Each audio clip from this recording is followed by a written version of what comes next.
So the front row is 2311 Toyotas. Tyler Reddick has his second Darlington pole. Hello, beautiful people. Welcome to Darlington Raceway of this NASCAR Cup Series race of the Goodyear 400. Live from Darlington Raceway. We haven't watched NASCAR for so long. Motorsports has yet to enter victory lane. The guy to do it, that might be Chase Elliott and this 9 team. Off to their best start in nearly a decade. They qualified third today and coming off their best finish of the season. I talked to the team earlier today and they told me they got that car dialed in to where they feel like they can be a race-winning car if they make the right adjustments. What's more, you make a lot of pit stops in this race, and this pit crew, one of the best in the garage. Look for them to be a big-time factor here today. All right, row number 3 is owned by RFK, the owner, as a matter of fact, Brad Keselowski, and his driver, Chris Buescher. Row number 4, a couple potential winners there. Ryan Blaney's Ford and Kyle Busch's Chevrolet. Here's Jamie Little.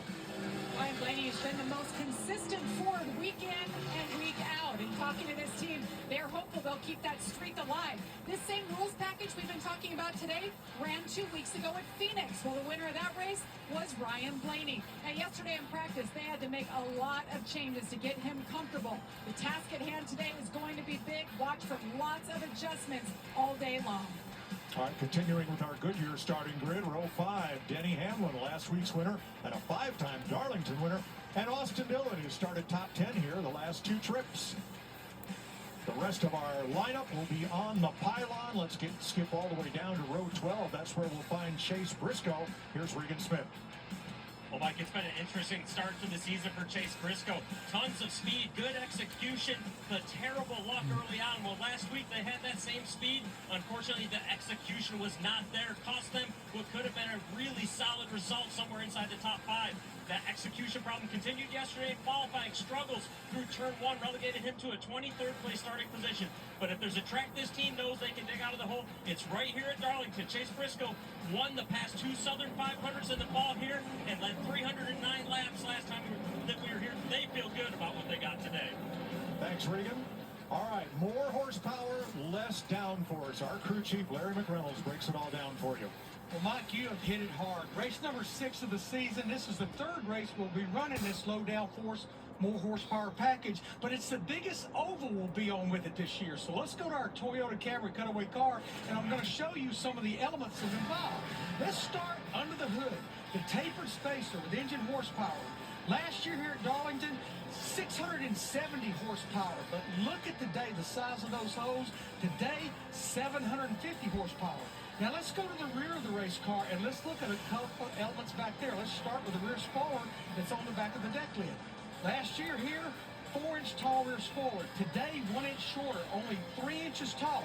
But a big deal is the rear diffuser. Last year, look how big that rear diffuser is, the strakes, the fins.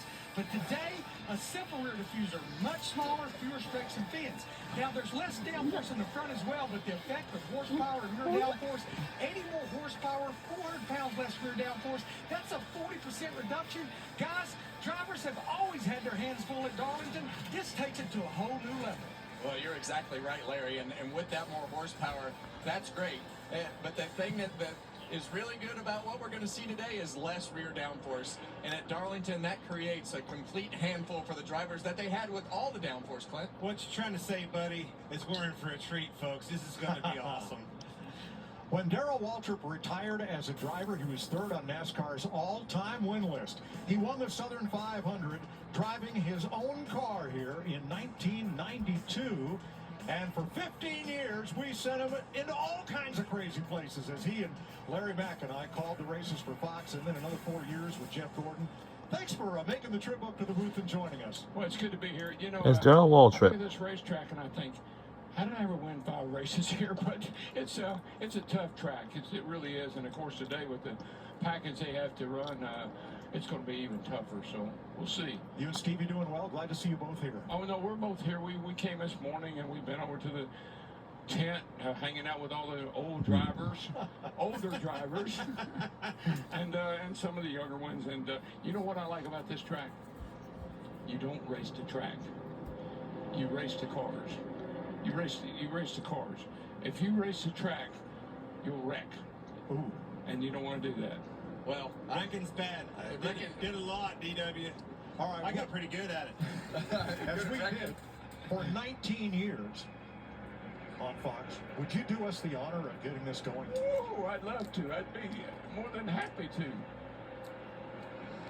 All right, green flag is bad to go wave. There they are. Here they come. Here they come, and you know, gosh, I haven't done this for a while, but let me see if I can get it right. Boogity, boogity, boogity. Ooh, let's go racing, All right. boys. And we are underway. Do you want to stick around for a few laps? No, I don't think so. Wow. that sounds more like work, but great job. It is great to hear everything that you've done for this sport, and great to hear those words again, Daryl. We can't tell you how good it is to see you, so. Nailed it. I mean, like you never quit. And it's a very beautiful day out there How about this battle for at the lead? Darlington Raceway. As you can see, we haven't watched NASCAR for so long because we almost watched the Daytona 500 back a month ago, but Coming off of turn 2 door to door right there. we're in stage Well, one. The thing about these cars, you can't give up track position. You heard us talk about it in the pre-race. You want to be easy on the tires, but if somebody gets to racing you up in the front, and you got to be able to, in the middle of the pack, take advantage of gaining those spots while the cars are all together, because when they get spread out, it really takes a while to work yourself past them. So right now these guys are all trying to get everything they can from a track position standpoint. Well, that's the hard thing, too, is you can't afford to lose track position. Passing's going to be a premium. We heard these drivers talking about it. So sorting this thing out is one thing, but I don't want to give spots up. Reagan? Well, Mike, on the first lap. Yeah, I would say this is the toughest racetrack that no one can ever race. Essentially on that 45 car. Any drivers who raced here before, it's tough here, but Keep an eye on that here as we get going early on. Yeah, and the one thing that could be is, you know, especially when these high-speed laps, it's, you know, something might be loose, something, or it's coming off the ground. We heard that yesterday, Clint. Those rear tires will actually come off the ground because of that bump over there when these things are at low air pressure and on the bump stops. Here comes Blaney. He's taken Chase Elliott, moves up to 6th, started 7th. Elliott started 3rd, has dropped back to 7th. Yeah, and you heard Chase Elliott. and you know any beautiful races out there. I mean, the beautiful days that are out there, and whatever racetrack it is, of course. Spring is here, everybody. It's no more winter right now. The only thing is, all winter clothes, everything will be eventually going to the continent until like probably like in December. Very soon, because we got lots of ways to go. Now we just had to get through with the. Darrell, which end of this racetrack did you favor? Well, you did most of your passing in turn. The only thing in mind, 3 and 4 now. we just gotta know. In turns 3 and 4 because it was so slick and. Yeah, I'm assuming that it's gonna be kind of pretty beautiful day out there, of course. Yeah, I know it's So you just have to really because you know, take it easy in 3 and 4. and people don't have to worry about winter anymore, but we still gain. Now 1 and 2, I think that the thing that is really hard about that wall, and we saw it in qualifying yesterday, you've got that big notch in the wall where they've all hit the fence so many times that it's hard to follow that wall because it's not straight. Here's Tyler Reddick. Just make sure he's got as much driver cooling stuff off as he can and turn his AC down minimum. I got the AC off from the accessible pole. Well, that's not fun because today is the hottest day that these guys have had in the race car, and racing here at Darlington. Yeah, it's the hottest day out there at Darlington Raceway. But the only thing in mind, it's just hot out there. And people are allowed to wear the flip-flop slide sandals, whatever they want for the fans and stuff.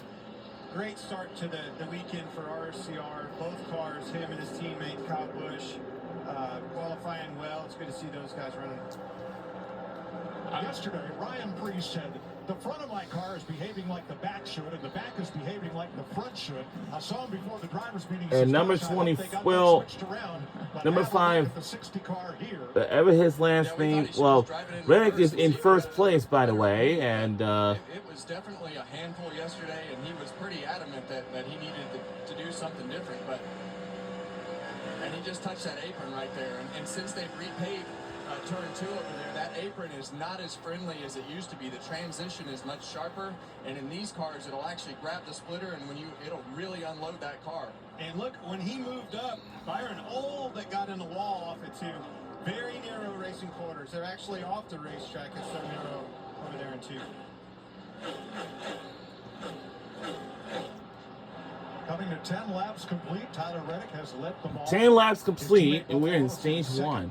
Kyle Larson third for Chevrolet, and Brad Keselowski And fourth for Ford. Nice to see that turnaround. we got lots of ways to go. Last week, he qualified in the trunk. He's not had a lot of great races so far this season, but boy, he sure turned his season around yesterday in qualifying. Yeah, well, when you qualify up front, it allows you to make adjustments on your car with the cars that are racing in the front of the pack instead of trying to survive for your life and make it through the field. So as we ride on board as Ford Racing on board right here, this is one of Brad's best tracks, and I believe a day that he can really capitalize on qualifying in the front and having a chance to win like we've seen him do so many times here. But he doesn't end with Keselowski, guys. His teammate Chris Buescher, another one. Those RFK cars are extremely fast. They finished on the lead lap of every race so far this year, 3 of only 6 drivers who have done so. We'll be right back on the other side of this break. Don't you go anywhere.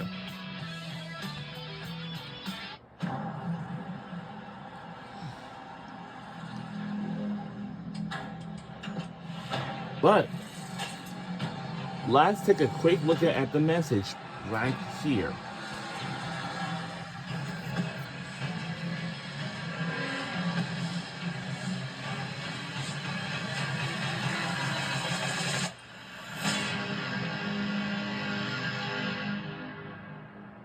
That's by GoodYear.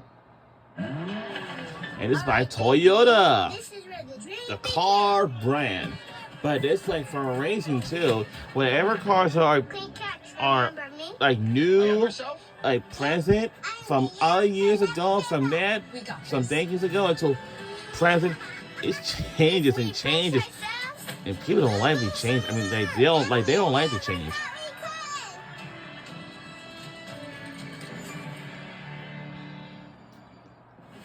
Are you Marsha? I am. I am. Thanks for meeting me here. Usually not an interweb dating guy. Barely ever use this phone computer. Unless it's to bundle my insurance with Liberty. Oh, same. I hate this thing, but it's true. You can save hundreds bundling with Liberty. Liberty? Ooh. Are you hungry? Mm-hmm. Let's get some lasagna now. And some penne relief. Only pay for what you need. Liberty. Arby's meat and free box. That's includes Arby's. your choice of Oh, classic God. crispy or crispy chicken. And now you can also get the big crispy fish sandwich. So get your Fish choice sandwich. 3 sides. Well, I like the sandwich, but I like the roast beef sandwich. That's good. Crispy chicken. Oh yeah, I might get Bush that. Guide, cold and smooth survival skills. If red touches yellow, it'll kill a fellow. But if blue touches white, it's bush. Light. Head for the mountains. We'll come back later. Stop debating between razor burn and burning through another razor. Start shaving with Gillette. With 3 times more protective coatings, no refillable blade lasts longer. So even your 30th shave is still smooth and comfortable. NASCAR fans, you earn the driver's seat. What are you waiting for? Sign up for the free NASCAR Fan Rewards loyalty program today at NASCAR.com/fanrewards. Saturday night, it's baseball night on Fox. Reigning MVP Aaron Judge. Saturday on Fox. This Saturday, we had the Giants versus the New York Yankees, Atlanta Braves versus the Royals at 7 o'clock p.m. on Fox. And the local listings, and maybe on the Fox Sports app, maybe, or Fox One. More or less, these cars are hot. They are hot. Not a lot of room in there for the air to move around, and so it's. Yeah, those cars are hot, for sure. Glad you said that. Nobody knows a horsepower and their engines, especially in the front hood. But at least these drivers in these cars can survive during this hot day at the Darlington Raceway. You weren't as worried about aerodynamics comics were you that you had to have the car all closed off with no air coming in it? But Mike, we slowed down. And the only problem is no air coming through. That just sucks, man. Two sucks. Very, very suck. No, it does not need a coat or jacket, or but if they're inside, like indoors, they may be.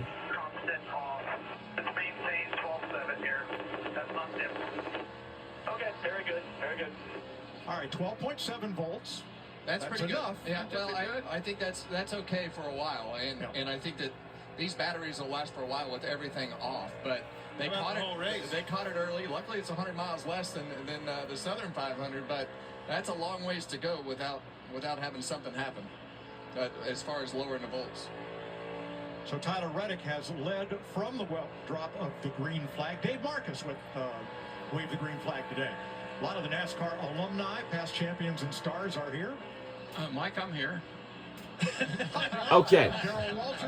Now, wait. Guys, I tell you who else is here, and he's making his way all the way to the back. Had to go to the back to replace the toe link that we beat Kevin in qualifying, and we're already up 8 positions. Hosebar moving up through the field. Now he had to start in the back because he got into the wall yesterday, and they had to replace a right front upper control arm, and when you do that, you forfeit your starting spot. Well, they all better get going back there because Reddick has clean track, and he is running them down really quick and being able to get to the back of the pack. Larry? Yeah, we're 20 laps in, Kevin, and as we see, the pace has already slowed down about 2 1/4 seconds. One thing I've watched Tyler Reddick do for about the last 8 to 10 laps, he's a little smoother with the throttle, but he's not being able to go wide open with the throttle. He's only going about 80 to 90%, where obviously I'm going up against right now watching Bubba Wallace and Kyle Larson. They don't stay 100% long because they can't, but he's not really going wide open throttle. Yeah, and that's where he beat them in practice. Whether it was a short run or a long run, he was beating those guys in practice through turns 1 and 2. His car was a little bit freer, but he would keep that car loaded up with partial throttle, where everybody else would try to spike the throttle halfway through the corner. He's holding that partial throttle all the way to the exit of the corner and just taking that partial throttle mid-corner speed. Now in these 23 laps, and this is by Wendy's. Everybody is maybe be obsessed with Wendy's, of course. Chase Briscoe started that 23rd, one here in the fall. I wonder. They're trying to climb out of a point standings hole, and we listened in on their. Wendy's used to handle second tiers like they used to be, but you know, but now not anymore. And of course, they have Baconator. Trust me, we do have one on the campus of Temple University. That's all. I may go down to Razor Cane's to get some, and then I can just, you know, I'm not sure. Maybe burger fine, but I did not had any burgers for so long. Crew Chief James Small was talking about strategy and trying Because to I have no position, idea. Maybe get some points during the stages, and he says, boy, in this point system, he told our Bob Pockris, they need points, but trying to do that is more risky than it's been in the past. We're riding along the Toyota onboard here with Chase Briscoe, and he's moving up through the field in a good way, and I like how he's doing it, Kevin, hugging the bottom and going where they're not. That car's pretty fast. You tell me I need a maneuverable car. I see the 19. Absolutely. You see a contact right there with he and Austin. There's a little contact in there. This 19 car to contend before the end of the day. Just had a little trouble, as you heard his crew chief say, plugged it in the fence there in qualifying. 3 Toyotas, 4 Chevys, and 3 Fords in the top 10 after 25 green flag laps in Darlington. We'll be right back on the other side. Over 250 years ago, we didn't like the taxes, so we dumped the team. Now with the Ram Declaration of Deals, we're pledging our allegiance to the American people.